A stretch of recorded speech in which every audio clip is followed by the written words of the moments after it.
Kwingineko, waziri wa usalama wa ndani Kipchumba Murkomen amewahakikishia Wakenya kwamba usalama wa taifa upo imara, akisema kuwa juhudi zimewekezwa zaidi kuhakikisha kuwa usalama huu unaimarika hata zaidi. Kando na hayo, amewasuta viongozi wa upinzani akisema kuwa ajenda yao ni moja tu, kulaumu serikali iliyoko ya Rais William Ruto bila kutoa suluhisho katika mambo ya kujenga taifa. Mary Kyalo na taarifa zaidi. Utovu wa usalama katika maeneo ya Kerio Valley, Elgeyo Marakwet umekuwa donda sugu kwa muda sasa.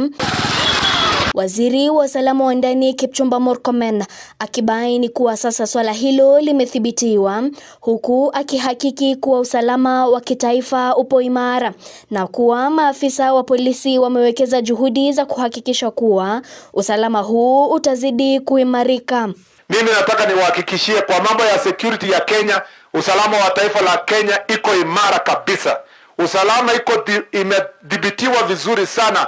Kitengo chetu cha usalama, ile ya wanajeshi pamoja na polisi na wale wajasusi, Kenya yetu iko imara kwa sababu Kenya inazingatia desturi ya kikatiba na kwamba maafisa wetu wa askari wanafanya kazi kwa bidii. Ndio unaona hapa Kerio Valley, unaona mambo tumedhibiti, na tunataka sasa tushikane pamoja, tupigane na pombe haramu na tupigane na madawa ya kulevya kuhakikisha nchi yetu inasonga mbele. Watu wa serikali tuko pamoja.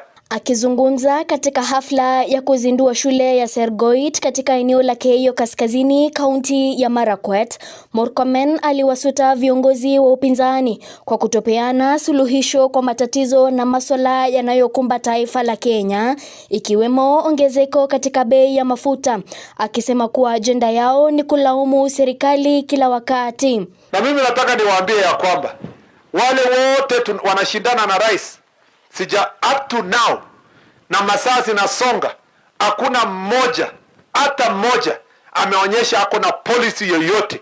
Hakuna mmoja ameonyesha ako na alternative idea ya kupeleka Kenya mbele. Hakuna hata mmoja, hata kwa mambo ya fuel, hakuna hata mmoja ameonyesha any idea kwamba atafanya nini.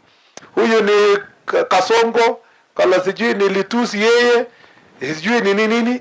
Na huku Murkomen akimpigia debe Rais Ruto, ameshikilia kuwa ifikapo mwaka wa uchaguzi mkuu 2027, Wakenya wanapaswa kupiga kura ya kukomboa taifa la Kenya na kuhakikisha kuwa serikali itakayochaguliwa itawatumikia Wakenya wote bila kubaguliwa.